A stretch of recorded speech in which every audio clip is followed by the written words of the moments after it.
Guys, ayan na guys, naikabit na natin yung busina. Ayan, atin ang i-connection doon sa taas. Ayan, naikabit na natin yan, yung linya dito. Ayan, atin ililinya na ito.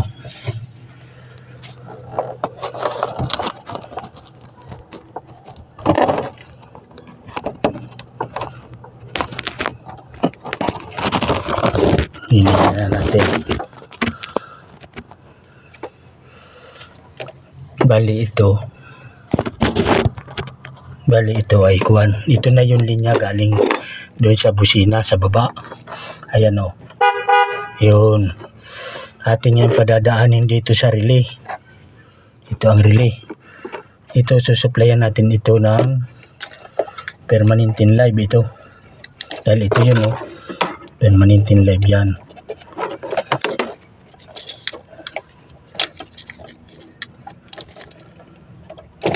Permanent live yan. Tapos ito na yung sa busina papababa dito, ito sa 87 dahil yung permanent live yun ay 30. Tapos ito naman ignition, ito yung padadaanin natin sa fuse. Ito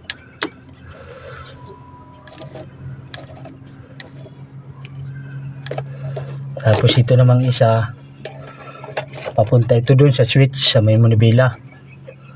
Ito na yung switch, sa switch na niya yan. Pag pinindot dun saka siya gagana, pero hindi rin siya gagana pag hindi nag-on ang susi dahil dumaan dito sa ignition ito oh.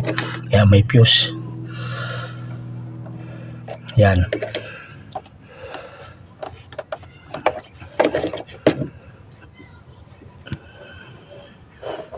Okay na guys, atin ang kukuhanin, ayusin na natin na rin, titipan na lang natin para ikukuha na natin dun. Ayusin natin dito pagtayo para hindi makuha ng tubig. Sige guys, salamat guys sa panonood. Susunod ulit.